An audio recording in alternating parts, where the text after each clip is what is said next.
Assalamualaikum warahmatullahi wabarakatuh. Perkenalkan, nama saya Lisna Nur Aini dengan NIM 212171504 dari kelas A, mata kuliah belajar dan pembelajaran dengan dosen pengampu Dr. Wiwin Herwina SPD MPD. Saya dari jurusan Pendidikan Sejarah angkatan 2021. Nah, di sini saya akan membahas tentang teori kognitivistik. Nah, tujuan teori kognitivistik dalam pendidikan. Dasar pemikiran teori belajar kognitivisme adalah rasional. Teori ini memiliki asumsi filosofi, yaitu cara kita belajar. Sukarjo 2010. Pengetahuan seseorang diperoleh berdasarkan pemikirannya. Inilah yang disebut dengan filosofi rasionalisme. Menurut teori ini, peserta didik yang belajar disebabkan oleh kemampuan peserta didik dalam peristiwa yang terjadi di dalam lingkungannya.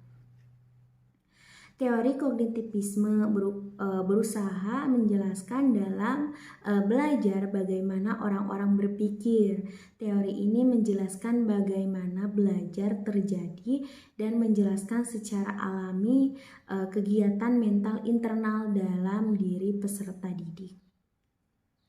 Oleh karena itu, teori kognitivisme lebih mementingkan proses belajar dari hasil belajar itu sendiri. Menurut teori ini, bahwa belajar melibatkan proses berpikir yang kompleks. Nah, adapun di sini prinsip dasar dan tujuan teori belajar kognitif. Prinsip dasar teori belajar kognitif adalah teori psikologi. Prinsip teori psikologi adalah bahwa setiap orang dalam bertindak dan segala sesuatu dipengaruhi oleh tingkat-tingkat perkembangan dan pemahaman atas dirinya sendiri. Berdasarkan pengertiannya, maka teori belajar ini dikatakan memiliki hubungan yang sangat erat dan berasal dari teori psikologi.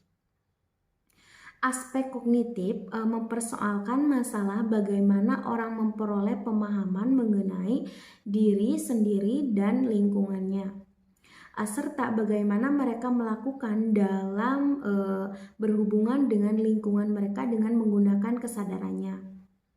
Sementara itu,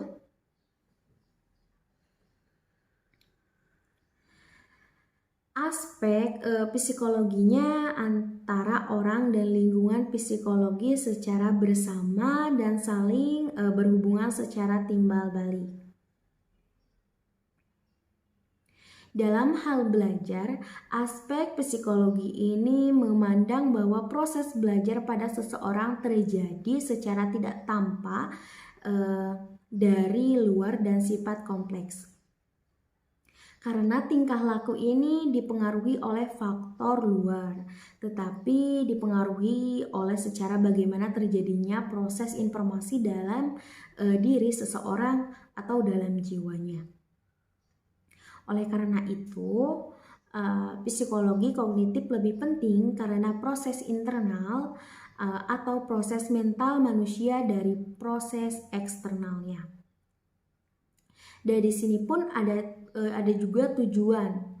Tujuan belajar kognitif adalah untuk membentuk hubungan yang teruji, yang teramalkan dari tingkah laku orang-orang pada ruang kehidupan mereka secara spesifik sesuai dengan situasi psikologinya. Dalam teori kognitif ini diartikan sebagai proses internalnya. Seseorang memperoleh insting atau struktur kognitif dan mengubah seseorang hal-hal yang lama. Teori kognitif menjelaskan bagaimana mencapai pemahaman atas diri dari lingkungannya.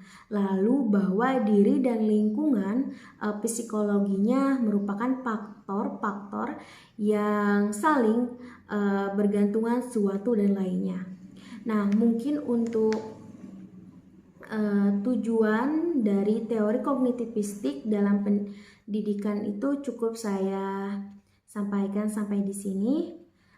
Mohon maaf apabila banyak kekurangan dan kesalahan. Wassalamualaikum warahmatullahi wabarakatuh.